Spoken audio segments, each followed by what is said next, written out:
Well, tonight we're going to be putting the end cap on this series called Cancel Jesus.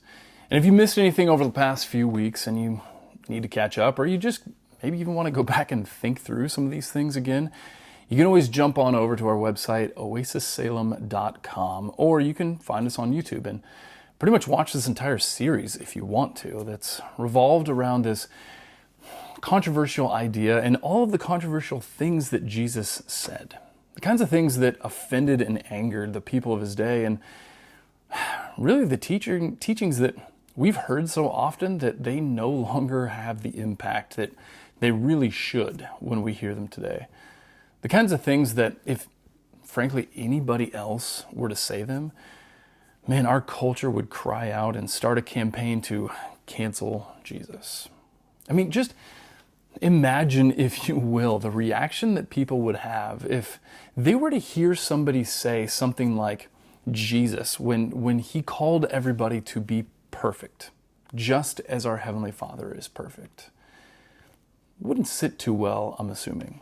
Or Jesus' insistence that we have to love our enemies and pray for those who persecute us instead of verbally attacking them and shaming anybody else who happens to agree with them. Or that thing where everything we've heard about God and what God requires of us actually isn't even close to what God requires of us. And the bar is much, much higher. And the claim that we talked about last week when Jesus said that he alone is the way, the truth, and the life, and that no one comes to God except through him. Those are bold statements. And there are statements that Jesus made during his ministry, but the boldest, most brash, and in my opinion, by far the most offensive claim that Jesus ever made, the reason that he was arrested and then tried and ultimately convicted and put to death, but also the reason that he rose from the dead and changed the direction of human history and the world as we know it, was this claim that Jesus made that he was actually God in the flesh. And if there was anything, and I mean anything, that would have gotten him canceled by the culture that Jesus was living in, it was that claim. Because for the Jews, they believed with their entire hearts that they already knew God. They knew beyond a shadow of a doubt that God had already revealed everything they would ever need to know about who God was with this revealing of the Torah, right? The laws of Moses and all of the smaller rules that came along from that. Everything in life for the Jews revolved around this single principle that separated them from all of the other cultures really for thousands of years that had surrounded them. And it's summed up in what's called the Shema. It is the focal point for their morning and evening prayers, and something that the world has come to recognize as the central call for all of Judaism. And it goes like this: Hear, O Israel, the Lord our God, the Lord is one. And in a world that's filled with hundreds of thousands of different viewpoints, of religions and everything in between, this was what set the Jewish people apart from everybody else. There was one God.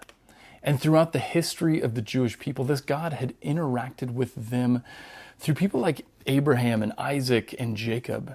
It was Moses who had been called by God to lead the people out of Egypt. And then God had led Joshua as they settled in the land that God had promised them. It was through Moses that God had given them laws and set up these boundaries of this relationship that they were entering into. And then the prophets later on, who had helped lead the people back when they had begun to stray from what God had told them and all these boundaries that they had set up. For centuries, the Jewish people had tried to follow the guidance of the laws that God had given to Moses. And they believed that this was the closest that they could possibly get to the heart and the mind of God. And I mean, it was true that they did bounce back and forth between this passionate adherence to the letter of the law and their understanding of what the spirit of the law really was, at least as told to them by the different prophets that God had called throughout the centuries. And then there was those moments where pretty much they completely abandoned any adherence to the law at all, as they were under all of these different kings and rulers. But through it all, they had this anchor of God's law, the thing that revealed to them who God was and what God cared about most. And they looked forward to the day that God would send them this new leader that had been promised, one that would establish a new kingdom under God's name that would usher in a whole new phase of humanity. And really, until then, all they knew that they needed to do was just to keep the law and the words of the prophets and to prepare the way for God's chosen one, who eventually would arrive. And so when Jesus shows up on the scene and begins to expand upon these known laws of God, giving them deeper and more challenging meaning and context, man, there was obviously going to be some pushback on this guy who was claiming that he had the authority to fill in the gaps in the most sacred writings to have ever existed in the history of humanity, especially when they didn't see that there were any gaps that needed to be filled in at all. And then when Jesus' teaching began to contradict what they were teaching about how God viewed different ideas, different things, different people, that didn't go over very well at all. Because the God that they had been preaching and teaching, this was a God that was strict, a God that was legalistic, a God that was very narrow in who was in and who was out. But Jesus' teaching was different. He saw people differently than they did. He didn't hate the Samaritans or the Romans or the lepers or the poor. He cared about the widows and the orphans. And he railed against the rich and the powerful, not because they were rich and powerful, but because they weren't using those incredible gifts that God had given them. And they were supposed to be using those for the benefit of the people who needed them the most, but they weren't. For example, as Jesus was traveling through the countryside of Samaria, a place that, let's be honest, was not the favorite vacation destination for any self-respecting Jews, Jesus encounters this woman who comes to draw water from a well. And when you read through John 4, where Jesus sits at Jacob's well and then asks this Samaritan woman for a drink of water, you're going to notice something very different in this interaction. This right here would be several marks against Jesus in the traditional Jewish understanding of what was holy. Because you didn't just go talking to a Samaritan, nor to a woman, and you certainly didn't share things, especially drinking from the same vessel. That was just never done. And so when Jesus asks her for a drink of water and tells her that he doesn't actually have a cup to drink from, it was pretty confusing for her, because this just wasn't done, period. And then you add to this that Jesus, when he reveals that he knows just how promiscuous her history with men is, and it's almost mind-blowing that he then reveals to this woman, before anybody else, before he even fills in his disciples, the fact that he's the Messiah of God. It's hard not to see his kindness with this woman and just how completely opposite of an attitude that he has towards her from the Jewish religious elite. And just simply speaking with this woman at the well was enough to make him an outcast among the religious hierarchy. And yet Jesus trusts her enough with this incredible knowledge that he's the Messiah. But then as the woman runs back to town to tell everybody who she had just met, and then the Samaritans come to find Jesus and they ask him to stay with them in their homes. And he does? For 2 days? Jesus stays with them. He eats with them and drinks with them. He talks with them. He teaches with them. Jesus tells us exactly how this goes in John chapter 4. This is what it says. Many Samaritans from the village believed in Jesus because the woman had said, "He told me everything that I did." And when they came out to see him, they begged him to stay in their village.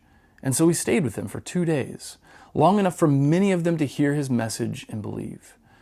Then they said to the woman, "Now we believe, not just because of what you told us, but because we've heard him ourselves. We know that he is indeed the Savior of the world." That's a pretty big deal. But this isn't the way that the Jews expected God to interact with the people that they despised. They wanted God to do what they knew God did best: punish, pour out wrath, let them know just how wrong they are. But that wasn't Jesus. Not with the Samaritans, not even with the Romans. Over in Luke's account of Jesus' ministry in chapter 7, we see Jesus receive word that a Roman officer's slave is sick. And he's requesting Jesus' healing power for this slave. Jesus heads to the house of this Roman officer, a man, by the way, tasked with keeping the people of Israel subjected to Roman rule and authority. Somebody every good Jew should despise.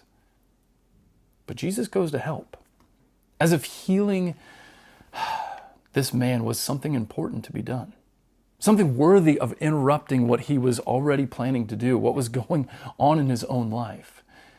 And instead of gathering a mob to storm this guy's house and to take out this officer of Rome, Jesus goes to help, and he heals this sick man.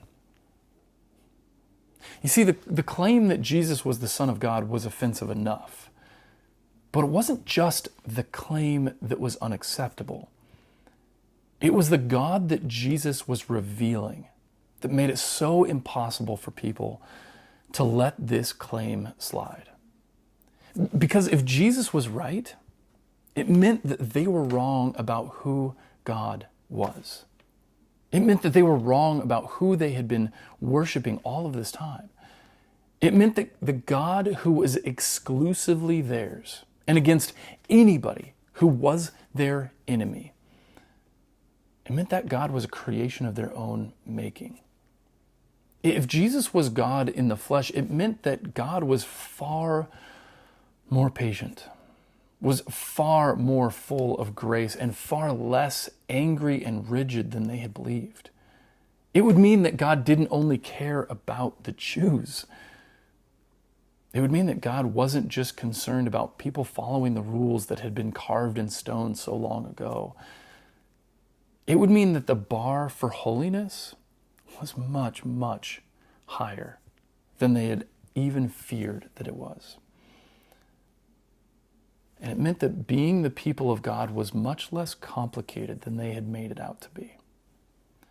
You see, the claim that Jesus is God in the flesh may be offensive, but when you look carefully at who Jesus is, what he taught, and the principles that he lived by, it's actually really good news.